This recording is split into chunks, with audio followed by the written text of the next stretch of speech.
Tahukah kalian game Little Alchemy? Dalam game ini kita diberikan 4 unsur yaitu air, bumi, api, udara. dan kemudian kita campurkan menjadi unsur-unsur yang berbeda. Game ini ada berkaitan dengan seorang filsuf alam bernama Empedocles.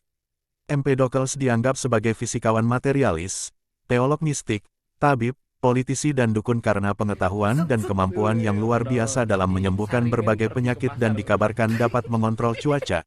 Karena kemistikannya terebut sarjana modern seringkali sulit untuk membedakan pemikiran saintifik dan religiusnya. Kemudian ia meninggal pada tahun 432 sebelum Masehi. Pemikiran-pemikiran Empedocles antara lain ada dalam salah satunya filsafat alam. Dalam filsafat alam, Theophrastus mengatakan bahwa pemikiran Empedocles banyak dipengaruhi oleh Pythagoras dan Parmenides. Pengaruh Pythagoras dalam hal religiusnya dalam proporsi numerik dalam gabungan unsur alam. Sementara dari Parmenides, ia menyetujui pemikiran Parmenides mengenai dasar prinsip bahwa tidak ada yang dapat timbul dari apa dan juga tidak dapat binasa apapun menjadi tak berarti. Empedocles mengakui bahwa terdapat suatu proses yang nyata di alam di mana terhadap beberapa unsur yang dicampur dan pemisahan unsur dari sesuatu. Empedocles pun memunculkan gagasan baru, di mana tidak seperti filsuf alam sebelumnya. Ia menganggap bahwa pemikiran filsuf alam sebelumnya yang mengatakan bahwa alam hanya terdiri dari salah satu unsur saja. Bagi Empedocles, semua proses yang ada di alam sebenarnya terdiri dari 4 unsur utama yakni tanah, udara, api, dan air. Yang kemudian keempat unsur ini akan saling mempengaruhi baik menyatu maupun memisah sehingga tercipta atau terjadilah suatu proses di alam ini.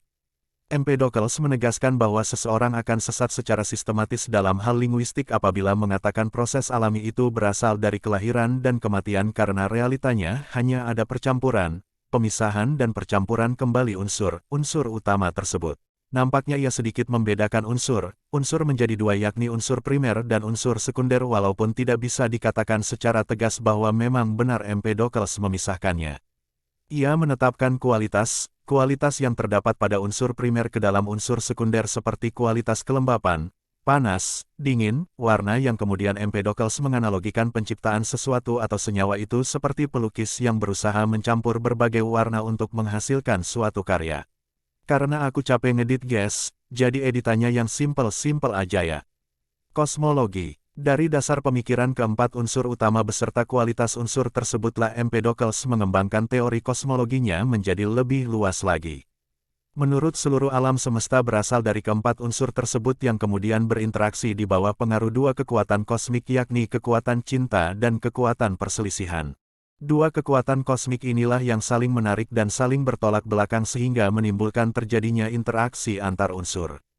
Ia menjabarkan bahwa kekuatan cinta mewakili kekuatan kesatuan organik dan juga kombinasi kreatif yang akan membuat unsur-unsur akan saling tarik-menarik sehingga bisa menjadi bersatu, homogen, asimilasi. Menurutnya pembentukan bumi terjadi dalam siklus di mana unsur-unsur utama tersebut berada di bawah pengaruh kekuatan cinta sehingga unsur-unsur tersebut bisa bersatu dan menjadi homogen membentuk dunia ini. Kemudian setelah dunia terbentuk, mulai timbul pengaruh dari kekuatan perselisihan yang menyebabkan dunia mengalami beberapa perubahan dalam beberapa kali periode skema waktu yang menyebabkan dunia dan isinya tidak lagi homogen atau satu kesatuan, melainkan sudah berpisah dan berbeda dengan keadaan yang sebelumnya. Maka dari siklus kehidupan yang ada di dunia ini menjadi 2 pola yang terbentuk yakni kesatuan dan keragaman. Singkatnya bagi Empedocles penciptaan dunia ini terbagi dalam 2 fase yakni fase pertama di bawah pengaruh kekuatan cinta di mana unsur-unsur bersatu membentuk satu kesatuan yang bersifat homogen membentuk dunia.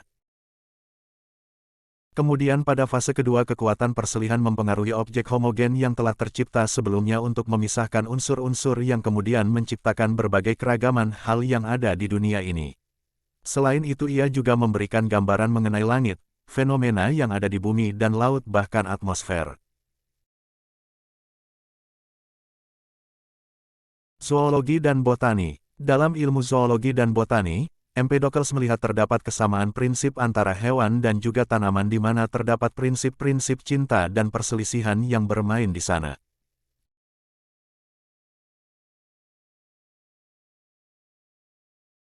Mengambil sedikit pemikiran Anaximander, ia berpendapat bahwa memang terdapat tahapan-tahapan dalam munculnya makhluk hidup di bumi ini, bahwa semacam ada evolusi yang terjadi.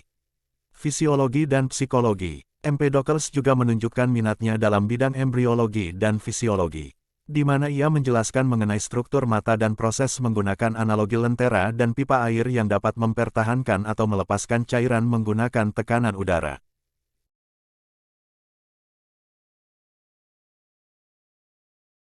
Gagasan Pythagoras mengenai proporsi numerik oleh Empedocles ia terapkan di sini, di mana ia mengemukakan gagasannya mengenai timbulnya sesuatu yang berasal dari unsur-unsur primer sebelumnya pada rasio tertentu.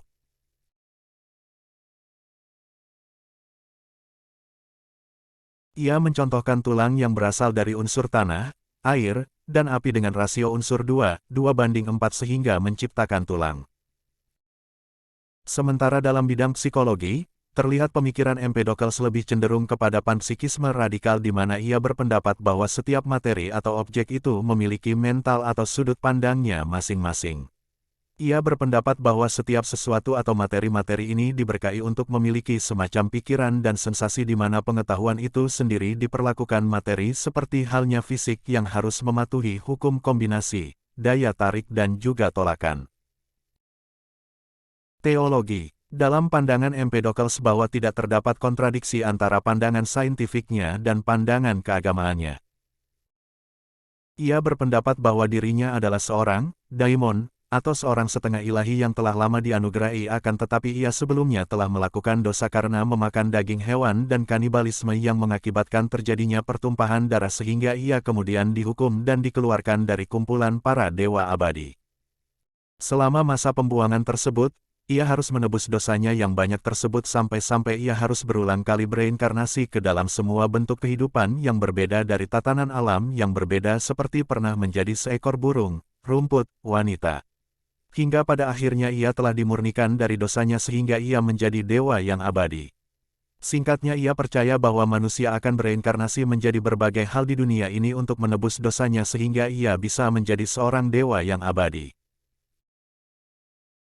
Hal ini tampak selaras dengan pemikiran saintifiknya mengenai penyatuan dan pemisahan keempat unsur utama tersebut yang dapat bersatu dan berpisah dan kemudian membentuk materi yang lainnya, sehingga baginya manusia adalah salah satu materi yang abadi yang tidak bisa mati. Ia hanya bereinkarnasi menjadi bentuk yang lain saja. Menurutnya, para dewa sesungguhnya adalah unsur-unsur alam dan kekuatan kosmik yang dapat mengarahkan siklus evolusi mereka yang tiada akhir. Karya Empedocles. Karya utamanya adalah On Nature, dan yang kedua adalah Purification, yang ditulis dalam ayat heksameter dan ada di lebih dari 150 fragmen. Oh iya, guys, aku lupa perkenalan ya. Namaku Wisnu Murti Baswaro Wardoyo, NIM 226100119, Program Studi Psikologi, Fakultas Ilmu Sosial dan Budaya, Universitas Gadjah Malang. Jangan lupa like, komen, dan subscribe ya guys. Sekian dan terima kasih.